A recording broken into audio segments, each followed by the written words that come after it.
Donc, il y a des investissements d'infrastructures d'égouts qui sont importants à faire ici, qui sont importants à faire à d'autres lieux à Montréal.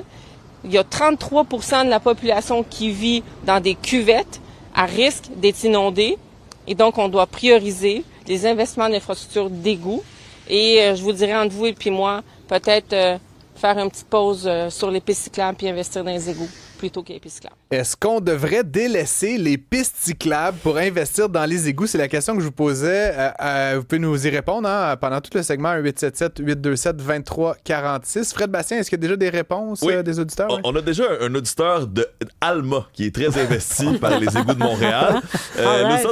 Écoute, j'ai pas précisé Montréal. Peut-être qu'on devrait définancer ou ralentir la cadence sur les pistes cyclables à Alma, à Québec. Qu'est-ce qu'il nous dit? Cet auditeur nous dit la réponse est dans la question emoji des yeux vers le haut. Il roule des yeux par emoji. Merci. Donc, on est avec Stéphanie Touga. Stéphanie Touga, je te repose la question. Soraya nous a donné la piste. Cet auditeur d'Alma, c'est quand même puissant. Non, mais l'élection municipale, elle est lancée, monsieur. 100%. C'est parti. C'est parti. Non. La réponse, c'est non. On ne doit pas cesser de faire des pistes cyclables? Écoute, non. Je veux dire, moi, je suis allée voir les postes budgétaires de la Ville de Montréal, OK? Le premier poste budgétaire de la Ville, là, c'est la police. Mm-hmm. Le deuxième poste budgétaire de la Ville, c'est les infrastructures en eau. Okay. C'est 600 millions de dollars par année. Les pistes cyclables, c'est 30 millions. Je veux dire, là, on va juste tu sais, là, c'est comme comparer. Est-ce qu'on devrait arrêter? C'est quand même 5% de plus là, qu'on pourrait ajouter.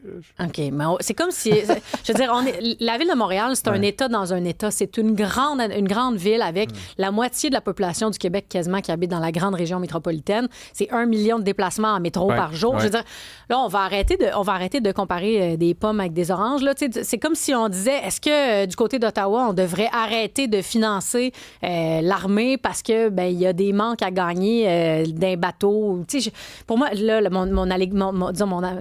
c'est compliqué comme comparaison, mais dans l'absolu, je trouve qu'on devrait pas... c'est un faux débat. C'est un faux débat de mettre en opposition le fait qu'il y a des investissements d'à hauteur d'à peu près 30 millions de dollars par année dans les pistes cyclables, qui est à peu près 0,5 % du budget de toute la Ville de Montréal, versus un 600 millions de dollars en eau. Puis je suis allée voir aussi, sous Denis Coderre, on met à peu près 200 millions de dollars, 200 à 250 millions de dollars annuellement dans les infrastructures en eau. L'administration Plante, depuis 8 ans, a doublé la cadence d'investissement. Parce que, justement, pourquoi? Parce que on s'en prend plein la gueule des changements climatiques en ce moment, que ce soit des feux de forêt, des inondations. Plus déficit lourd d'entretien. Les changements climatiques, on le dos un peu large parfois, c'est-à-dire il y a des conduites centenaires qui n'ont pas été remplacées. T'as raison. Rien à voir avec les changements climatiques. Il y a des égouts sur Sainte-Catherine qui sont encore en bois, qui datent de 1867. On est en même place. Il y a un déficit de maintien d'actifs important au Québec, il y a un déficit de maintien d'actifs important au Canada, mais l'administration Plante a quand même décidé de prioriser, de doubler les investissements d'infrastructures en eau. Fait que je trouve que de le mettre en opposition avec la piste cyclable, non seulement c'est facile, mais c'est fallacieux. Ce que tu nous dis aussi, puis tu sais, je veux pas, encore une fois, faire le jeu de la fallacie, mais c'est parce qu'on a quand même beaucoup parlé de piste cyclable depuis quelques années. Mais parce que ça a beaucoup investi certains espaces publics, je vais dire ça comme ça, qui étaient perçus comme étant réservés à l'auto puis à certains usages.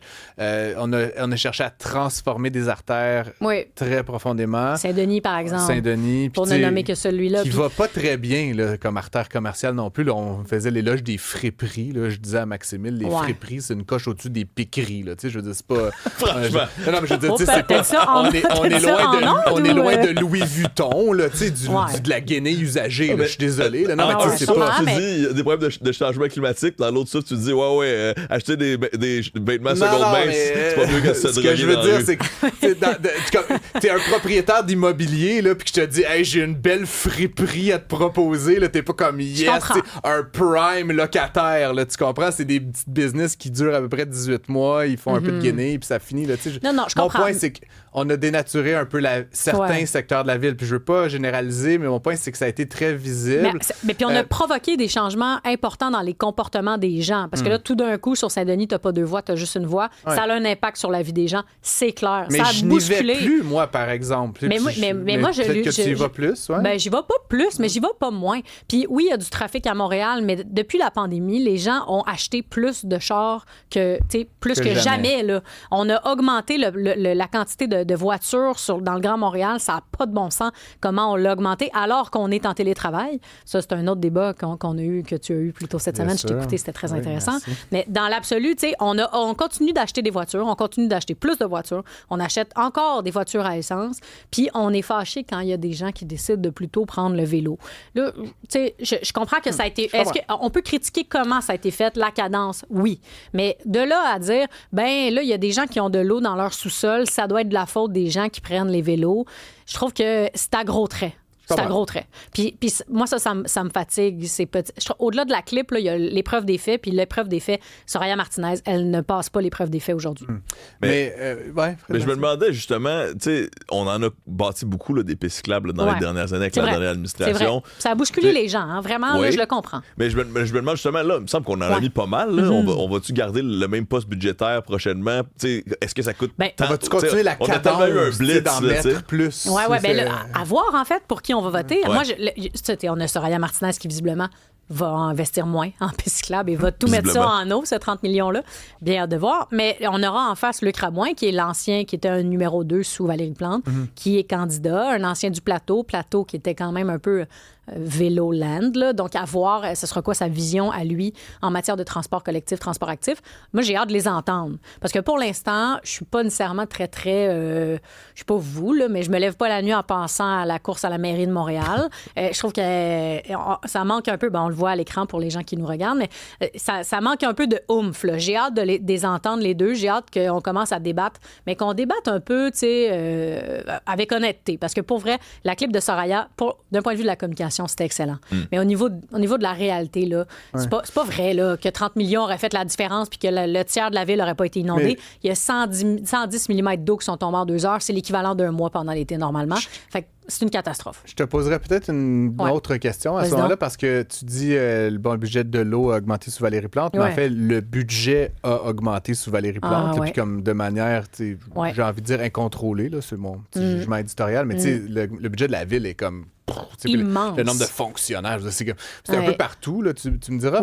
Mais tu sais, c'est comme une tendance à la hausse généralisée. Oui, puis tu sais, j'en parlais en introduction de l'émission sur Lévis, là, qui met des taxes sur le développement des nouveaux. Tu sais, les villes sont complètement boulimiques là, au Québec. Là, je veux dire, ils disent non à rien. Les budgets ont explosé. Non, mais je veux dire, c'est comme. Puis les taxes municipales, tu sais, c'est comme un monstre, là, comme dans Spirited Away, là, qui avale tout. Là. Je te poserais la question, tu sais, si tu dis que l'épreuve des faits, là, effectivement, 30 millions versus 600, mais mettons, à ce moment-là, tu sais, si on voulait mettre 700 millions ou 800 millions dans les autres, tu sais, encore une fois, juste, on dit qu'il y a un déficit, on dit que les changements climatiques, tu sais, ça va venir quand même vite, là. On trouve où 100 millions sans augmenter encore les taxes foncières, tu sais? Tu couperais où si tu étais mairesse demain matin? Non, mais tu sais, dans la police, je veux dire, c'est une bonne question. Dans la police, le poste budgétaire de la police ne cesse d'augmenter. Mais pourquoi il ne cesse d'augmenter? Parce que la police, en ce moment, elle fait de moins en moins de police. Elle fait de moins en moins de police. Elle fait beaucoup de rapports dans leur bureau. Mais il y a aussi que la police, en ce moment, elle n'est pas juste là pour combattre le crime, disons, les criminels. Elle est aussi là parce qu'il y a des enjeux d'itinérance incroyables à Montréal. Pas juste à Montréal, mais à Montréal particulièrement. On a des enjeux de mixité là, dans certains quartiers, de mixité sociale qui provoquent que la police doit intervenir. Avant, elle n'avait pas à intervenir. Donc, il y a des équipes qui sont mises en place. Là, je pense que c'est EMIS, en tout cas. La Ville a mis en place des équipes d'intervention policière qui sont dédiées aux enjeux de mixité, qui sont dédiées aux enjeux d'immigration ou pour des enjeux de type première ligne, là, d'intervention psychosociale, des gens qui sont en crise, en psychose. Ça n'a pas de bon sens que c'est la police. Là. Pour vrai, ils ne sont pas équipés pour gérer ça. Donc, pas la police. En fait, oui, la police, mais en fait, c'est que cet argent-là, elle ne devrait pas nécessairement être investie dans la police. Ça devrait être le gouvernement du Québec qui met ses culottes et qui prend ses responsabilités. Oui, fait que là, c'est la faute à Québec. C'est ce que. Après une bonne mairesse. Mesdames et messieurs, la prochaine mairesse de Montréal, Stéphanie Dugas. Merci d'avoir été avec nous, Stéphanie. Toujours un grand plaisir. On se retrouve demain, même place, même heure.